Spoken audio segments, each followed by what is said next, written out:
आपको एक खेल खिलाना चाहती हूँ। स्क्रीन पर दी गई 3x3 की तालिका को पहले कागज पर बना लें।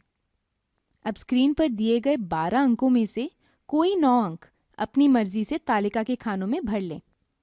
एक खाने में कोई एक अंक, और ध्यान रहे कोई भी अंक दोबारा ना लिखें। चलिए, अब मैं कुछ सवाल पूछूंगी और आपको इन सवालों के जवाब तालिका के खानों में से काटने हैं। काटने के लिए आप रंगीन पेन या फिर पेंसिल का इस्तेमाल कर सकते हैं। 5 जमा 6, 5 गुना 10, 12 में से 6 गए।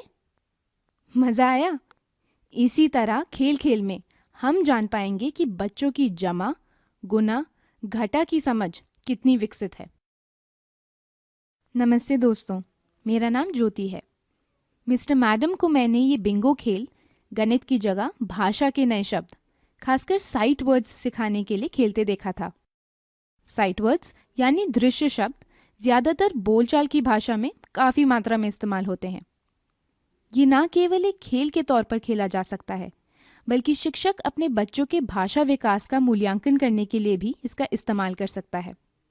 इस खेल का नाम है भाषा बिंगो। इस गतिविधि का उद्देश्य है किसी भी भाषा के शब्दकोश को खेल खेल में याद करना। ये खेल बच्चों के बढ़ते शब्दकोश का मूल्यांकन करने में सहायक है। समूह में या जोड़ों में ये खेल खेलने से समूह में काम करने के कौशल का भी विकास होता है। इसे कक्षा 2 से 8 तक के छात्रों के साथ किया जा सकता है। भाषा बिंगो खेलने के लिए हमें चाहिए जितने बच्चे हैं उतने कागज़ की शीट्स, जिन पर 3x3 या 5x5 की तालिका बनी हो। बड़े बच्चे अपने लिए तालिका स्वयं भी बना सकते हैं। कागज़ की शीट की बजाय तालिका को बच्चे अपनी कॉपी पर भी बना सकते हैं। ब्लैक बोर्ड और चॉक, पेंसिल या रंगीन पेन। आइए कक्षा 4 में चलें, जहां ये खेल अंग्रेजी भाषा के लिए खेला जा रहा है।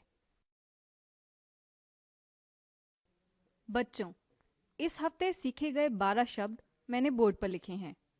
आप सब इनमें से कोई 9 शब्द दी गई तालिका के खानों में लिख लें। किसी भी शब्द को दोबारा ना लिखें और शब्दों की स्पेलिंग सही लिखें। जब सब बच्चे शब्द लिख लें तो शब्दों को बोर्ड पे से मिटा दें। बच्चों, अब मैं जो शब्द बोलूंगी वो अगर आपने लिखा है तो उसे काट दें, कुछ इस तरह। पहला शब्द है because. I came late because I missed my bus. दूसरा शब्द है after. Meena came after Rohit. जिस बच्चे के 3 शब्द कट जाएं जो कि एक लाइन में हो, लाइन सीधी या तिरछी हो सकती है। इस तरह वो खड़ा होकर बोलेगा बिंगो। तीसरा शब्द है हेल्पफुल। चौथा शब्द है मैनी। बिंगो। प्रिया, अपने 3 शब्द जोर से पढ़ो। सब सुनेंगे और ये तय करेंगे कि क्या प्रिया ने सही शब्द काटे हैं। AFTER, after. MANY, many. HELPFUL, helpful. जी मैडम, प्रिया ने बिल्कुल सही शब्द काटे हैं। शाबाश प्रिया। इस तरह ये खेल तब तक चलेगा जब तक किसी भी बच्चे के 9 शब्द ना कट जाएं। इस खेल को आप हिंदी या फिर अपनी स्थानीय भाषा के शब्दकोश को सिखाने और विकसित करने के लिए इस्तेमाल कर सकते हैं।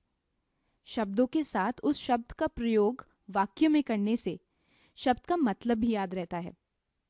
आयु अनुसार आप कम या ज्यादा शब्दों के साथ भाषा बिंगो खेल सकते हैं।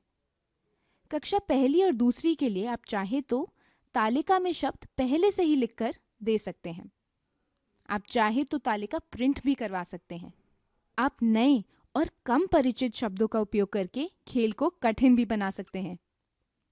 इस खेल को एक निर्धारित समय सीमा देकर आप इसको और रोचक भी बना सकते हैं।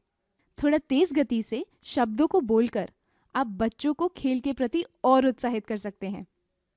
बड़ी कक्षाओं में बिंगो खेल खिलाते समय आप बदलाव के तौर पर बच्चों को तभी बिंगो घोषित करने को कहें जब किसी बच्चे के सारे शब्द कट जाएं।